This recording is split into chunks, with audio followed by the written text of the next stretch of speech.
Armada Angkatan Laut Amerika di Laut Merah diserang milisi Houthi Yaman. Ini perang semakin meluas aja ya. Ada 3 wilayah laut yang saat ini dikepung oleh pasukan Amerika.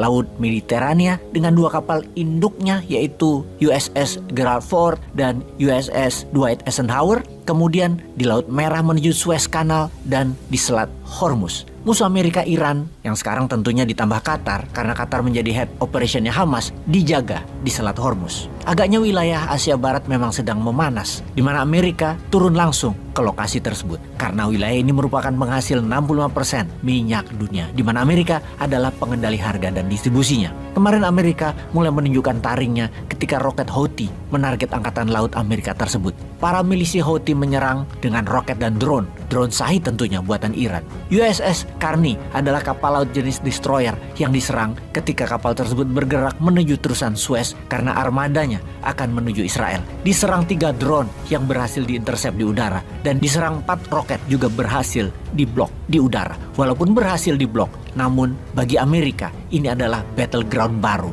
Yaman. Pentagon juga langsung memberikan pernyataan bahwa siapapun yang menghalangi national interest Amerika akan langsung kami hajar dimanapun dan oleh siapapun. Dari itu, armada laut di Laut Merah ditambah lagi kekuatannya. American National Interest adalah melindungi aset mereka, Israel, dan kendali atas suplai minyak bumi dan distribusinya di wilayah Jazirah Arabia. Kekuatan angkatan laut yang besar ini adalah deterrent, penggentar lawan dari outside aktor yang coba-coba menantang hegemoni mereka di wilayah Jazirah Arab. Namun, apa yang terjadi dalam minggu lalu sungguh membuat kita semua berpikir bahwa wilayah yang selama ini dikangkangi oleh Amerika melawan bersama. Ini persis seperti kejadian di awal tahun 1900-an di mana kerajaan Inggris sedang dalam masa transisi dari kekuatan terbesar di dunianya. Di mana-mana ditantang, misalnya oleh Jerman dan Ottoman Turki. Bisa dikatakan awalnya Inggris menang perang dunia pertama, namun Inggris kehilangan banyak wilayahnya dalam 30 tahun setelah itu.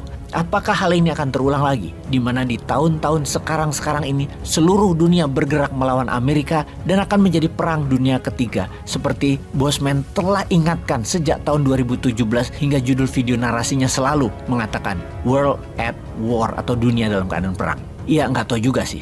Baik, kita lanjut. Minggu lalu Amerika di banyak pangkalan militernya diserang musuh-musuhnya. Di Irak, pangkalan militer Amerika Al-Assad Base diserang memakai drone. Tidak ada korban jiwa, namun menimbulkan kerusakan yang lumayan mengganggu.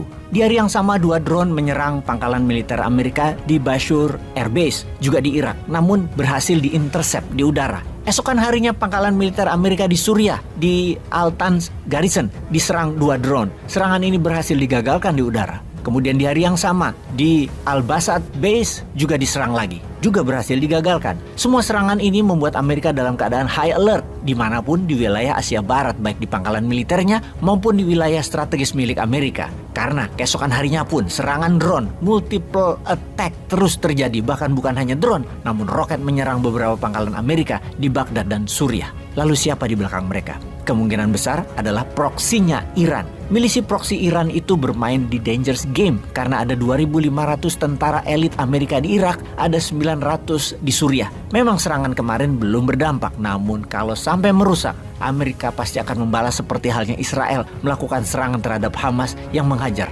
penduduk sipil. Amerika pasti melakukan hal yang sama. Kembali ke awal, di mana semua ini tergantung dari apakah tindakan Israel selanjutnya. Akankah masuk Gaza, menyerang Gaza, di mana saat ini dari udara pesawat tempur Israel dan roket terus menyerang gedung-gedung di Gaza tanpa ada belas kasihan kepada rakyat Palestina yang tidak bersalah. Sudah 5.000 korban jiwa dengan 2.000 anak kecil. Itulah sadisnya Israel. Bahkan bukan hanya Gaza, sekarang tepi barat, West Bank, kotanya diserang roket Israel. Hal ini belum pernah dilakukan Israel. Memang tentara Israel di West Bank, namun serangan roket ke West Bank tidak pernah dilakukan. Sekarang Israel hajar semuanya. Di tepi barat, hampir 100 orang meninggal dan hampir 1.000 orang ditangkap oleh tentara Israel. Efek dari serangan brutal Israel ke warga sipil membuat protes di banyak negara yang meneriakkan Free Palestine, pro-life, mendukung hak sipil warga Palestina. Langkah Israel di banyak negara adalah menarik diplomat-diplomatnya. Seperti di Turki, Israel menarik seluruh diplomatnya dari Turki. Dan beberapa negara seperti Jordan, Mesir, Maroko. Israel bersiap akan serangan terhadap diplomat dan wilayahnya di negara pendukung Palestina. Di mana Amerika memperingatkan Israel akan konflik meluas menjadi regional war. Bukan hanya Gaza,